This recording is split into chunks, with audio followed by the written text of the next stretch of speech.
positive thoughts all in the system of things, and namaste. So, I wanted to talk about how to live in peace, love, and joy no matter what beliefs.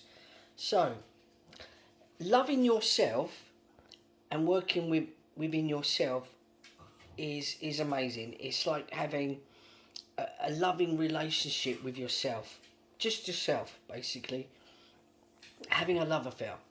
So, and that light, it never dims, and there's no need to pretend to be someone else. Just be who you are, basically.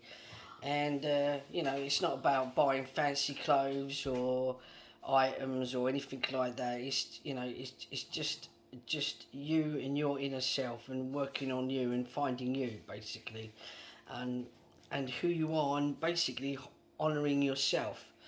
So, your body, and I've always been amazed by human behaviour and how it all works through the many books that I've read over the years, basically, and how the mind works, and from my own personal experiences, basically working in the mental health care system, also working here as a therapist as well, and using my own gifts and working with divine intervention and metaphysical, how everything works based on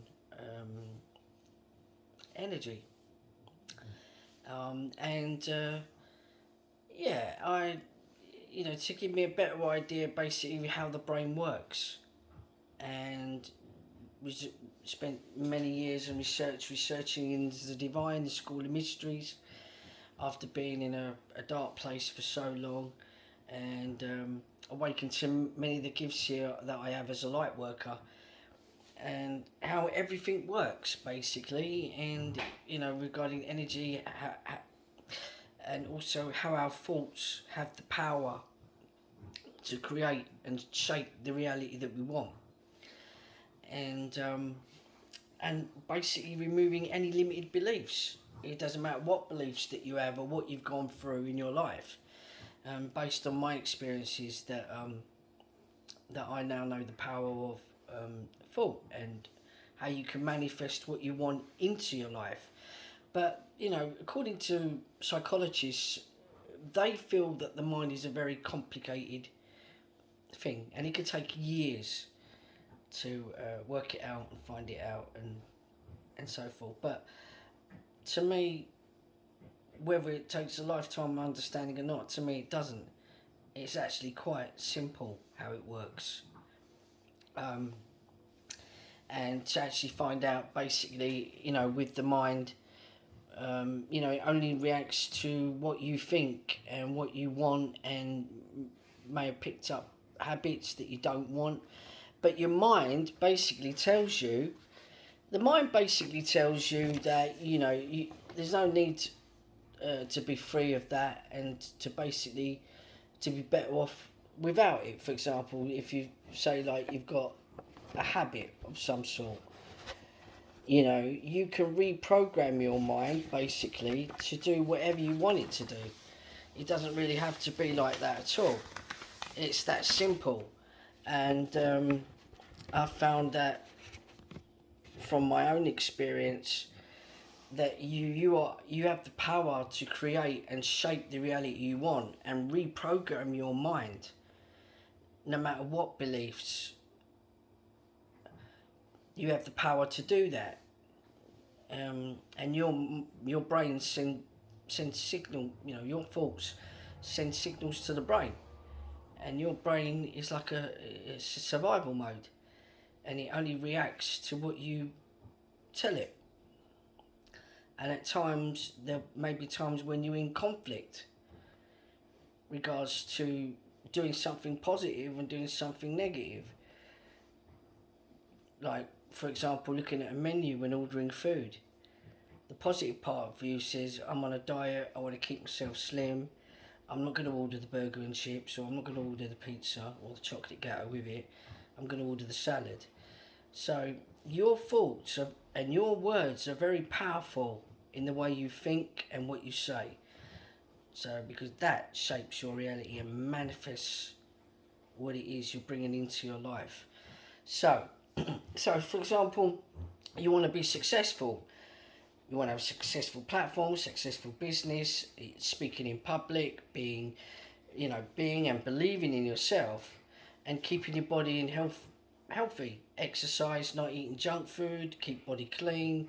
The best interest is to keep those habits. And then you have to be very clear with the brain, because your brain's job is to keep you alive on this planet. It's survival. So, for example, if you say to yourself, I'm on my way to work, I'm really stressed out, I'm going to die here on this M25, I'm absolutely stressed, I feel like dying.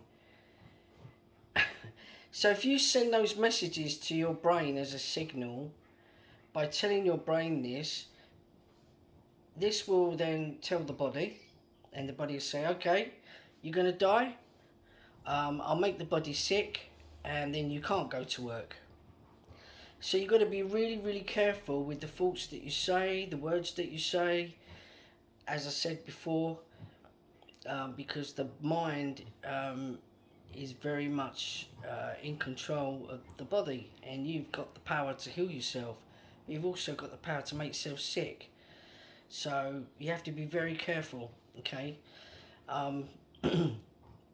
Speaking with the divine, as a light worker here, as an earth angel, like I said, your thoughts and your feelings and your emotions says a lot in how you shape your reality and how you go about it with the world that you're creating, basically, and what you're manifesting into your life. So, I can't go to work, I've got an ulcer, panic attack, or whatever, and you're giving your brain those messages, those signals. So you have to be careful with the words you say, the thoughts you say, what kind of signal. So if you say, for example, you want to be successful, I want to do all this work at the weekend on the platform, I want to follow my purpose, and I really want to do this. And then it excites me, it empowers me, I enjoy doing this, I enjoy helping people, I want to be a service on the planet and help many people here and do the work that I'm doing, and I'm a healer. I just want to do this. This is my job, my purpose. So the brain has got that. Rather than, having your own business, you're writing books and you're sacrificing everything, and instead of going out with your friends to the pub and having a social life, or saying, oh, this is boring, or, and wanting to spend time going out, instead of doing that, you're spending time in your weekends, in your life, in your time, in the platform, in the business, showing commitment and diligence. And the thoughts that you're giving out is, I want to do this, it empowers me, I enjoy doing it, I'm excited. So we're giving them messages to the brain, those signals. The mind is saying, right, great, you want to do this? Okay then. Well, this is what's going to happen. So, instead of saying, no, it's so hard, it's boring, I'd rather be out with my friends in the pub, and it's saying, no, I don't really want to do this, I'll go and tidy the room, or I'll tidy up the drawers, or I'll go in the kitchen and wash up, and try and distract yourself. You've got to really be true to yourself and be real, because you cannot hide with your thoughts and your feelings what it is, that conflict you're telling the brain, those signals, those messages you're giving to the brain, that conflict you're in. It's either one way or the other. So, you've got to be careful. I'm going to carry on with this in part 2. I'm going to say love and light, bye for now, keep smiling, keep those positive thoughts in this system of things, and namaste, bye for now.